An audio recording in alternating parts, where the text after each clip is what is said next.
100 days campaigning દરમિયાન enrolment અને ટેસ્ટની એન્ટ્રી કઈ રીતે કરવી. પહેલાં પેશન્ટનો મોબાઈલ નંબર નાખવાનો રહેશે.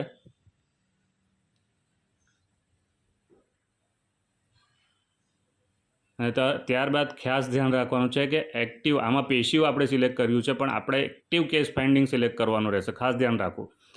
અને ત્યારબાદ આ સબ સેન્ટર પીએચસી સિલેક્ટ કરવાનું રહેશે. પેશન્ટનું પૂરું નામ, અટક,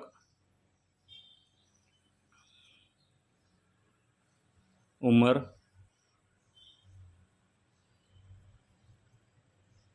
એડ્રેસ નાખવાનું રહેશે.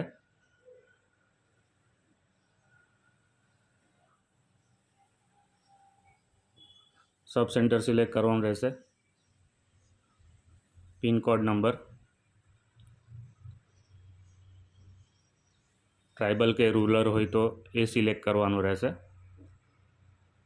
Married, single. અહીંયા ખાસ ધ્યાન રાખવાનું રહેશે કે પેશન્ટનું ઓક્યુપેશન શું છે એ સિલેક્ટ કરવાનું રહેશે. ને અહીંયા પણ ખાસ ધ્યાન રાખવાનું રહેશે કે આપણે વનરેબલ ગ્રુપ એટલે કે એક કરતાં વધારે પણ અહીંયા આપણે સિલેક્ટ કરી શકાય. અને જો ના સિલેક્ટ કરશો તો એ નોટ એપ્લિકેબલમાં જશે. એટલે ખાસ ધ્યાન રાખવાનું છે કે આ કોલમને સિલેક્ટ કરવાનું ખાસ જરૂરી છે.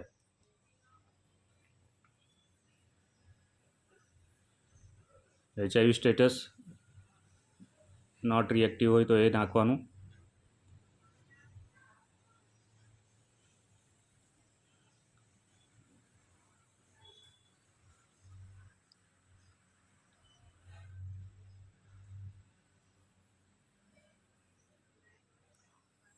હવે ખાસ ટેસ્ટની એન્ટ્રી કેવી રીતે કરી શકાય એ ધ્યાન આપીને કરવાનું રહેશે.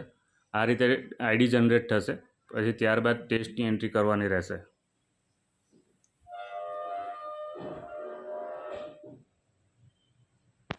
અહીંયા આપણે ખાસ ધ્યાન રાખવાનું રહેશે કે પેશન્ટનું આપણાને રિઝલ્ટ મળી ગયું છે તો કઈ રીતે, અને રિઝલ્ટ ના મળ્યું હોય તો આપણે ટેસ્ટની રિક્વેસ્ટ કેવી રીતે કરવાની છે. સિમ્ટમ્સ કેટલા દિવસથી છે, ન્યૂ હોય તો ન્યૂ, પ્રિઝમ્પટિવ.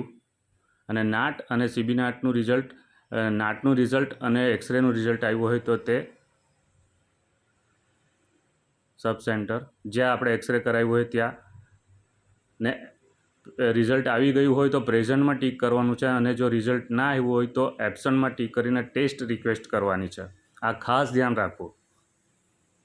અને જે તારીખે રિઝલ્ટ આવ્યું હોય તેની તારીખ નાખવાની છે.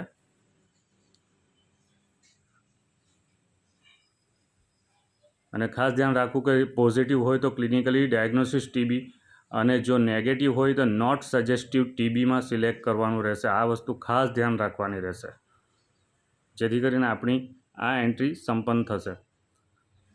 અને આપણે ટેસ્ટ રિક્વેસ્ટ કરવાની ખાસ ભૂલવાની નહીં.